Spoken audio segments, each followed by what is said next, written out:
Então, meu tema é a garantia de economia aplicada a estudos de eficiência energética em caldeiras.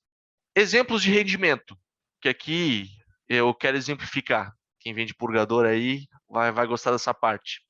O rendimento, ele não está atrelado à eficiência do equipamento, porque quando eu falei lá no começo da fórmula, ele tem a ver com a temperatura da entrada. Se eu estou entregando uma temperatura melhor para o meu equipamento, ele não muda a eficiência.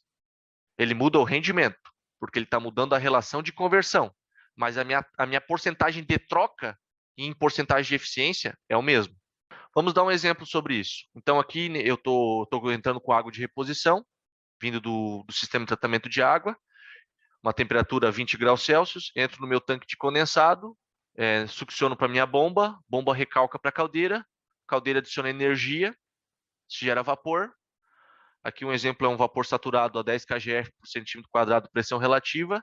Entro no trocador de calor de processo. Então aqui eu vou aquecer algum produto. Esse produto, temperatura ambiente, vai para a temperatura dele aquecido ou acabado. E eu não tenho purgador nesse exemplo. Então eu tenho um condensado de mais ou menos 8 kgf por centímetro quadrado. Entendendo que aqui eu tenho uma perda de carga do meu trocador de calor de 2 kgf. Pergunta de 1 milhão sobre isso. Eficiência da caldeira muda nessas condições? Se nós colocarmos agora nesse exemplo um purgador, eu vou ter um condensado de 0,4 a 2 kgf. Aqui são exemplos, né? Muda de instalação para instalação, aplicação para aplicação. A gente aqui ainda não mudou a eficiência da caldeira, mas a gente começou a mudar rendimento. Por quê? Porque o rendimento fábrica, né? Nem o rendimento da caldeira nesse caso, porque eu estou usando menos vapor para trocar o meu trocador de calor. E, consequentemente, se eu usar menos vapor na caldeira, nós vamos estar rentabilizando para o nosso cliente. Muitas das vezes, a eficiência de um processo ele não está só na caldeira, ele está também na fábrica. Então, aqui é um exemplo fábrica. Se eu simplesmente botar um purgador e jogar fora, eu já vou estar diminuindo o consumo de vapor, porque eu vou estar deixando esse fluido mais tempo dentro do trocador de calor e ele vai estar usando melhor esse fluido. O segundo exemplo, que são a maioria das instalações no Brasil. Então, nesse mesmo exemplo de condensado, ao invés de eu descartar, eu vou mandar para um tanque de condensado. E aqui eu começo a ter temperaturas e variações diferentes dentro do meu tanque de condensado.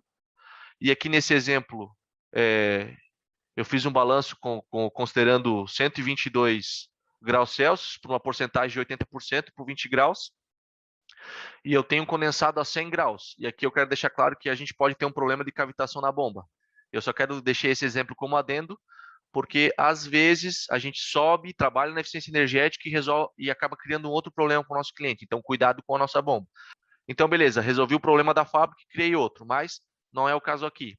Nessa consideração, ainda vou ter vapor flash, que pode ser um aproveitamento, e eu vou ter esse resultado aqui de fluxograma. Aqui, um segundo adendo. Esse é um detalhe que nós gostamos muito de trabalhar.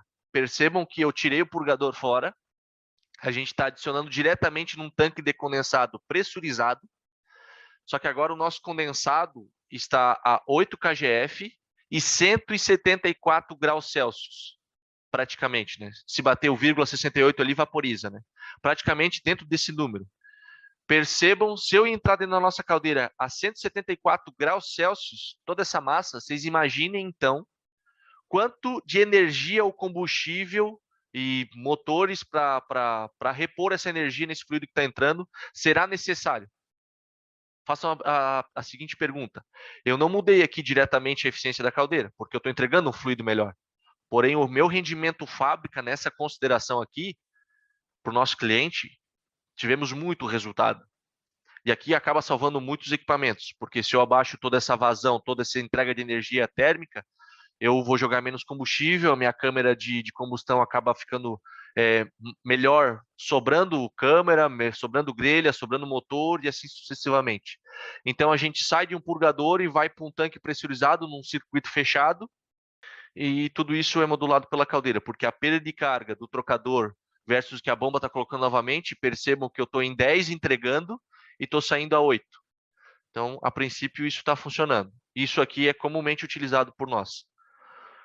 Um outro exemplo que também vale destacar aqui, sobre esse exemplo de rendimento, é trocador de calor maior, adequado para o processo. Aqui a gente já encontrou N aplicações que a gente tentou usar esse tipo de instrumento que nós estamos aqui exemplificando para vocês, mas o trocador era pequeno, não era adequado. Percebo que eu até mudei minha figurinha aqui para colocar ele um pouco maior. Então, sem purgador, eu estou entregando uma energia muito baixa, porque o meu trocador de calor está fazendo o papel do purgador. Ele é tão grande ou tão bem dimensionado que ele dá conta de absorver toda a energia disponível. Então, eu vou estar entregando um fluido de menor temperatura para o meu tanque de condensado, porém eu estou aproveitando melhor dentro do meu trocador de calor. E aqui eu evito uma taxa de porcentagem de eficiência, que são as eficiências das linhas. Eu estou absorvendo toda essa energia num único passo, que é vir da rede de vapor, absorvendo no trocador, ao invés de ainda do trocador sair para uma linha, ir para o tanque, ir para a bomba. Então, eu estou absorvendo antes. Isso é mais rentável para o nosso cliente.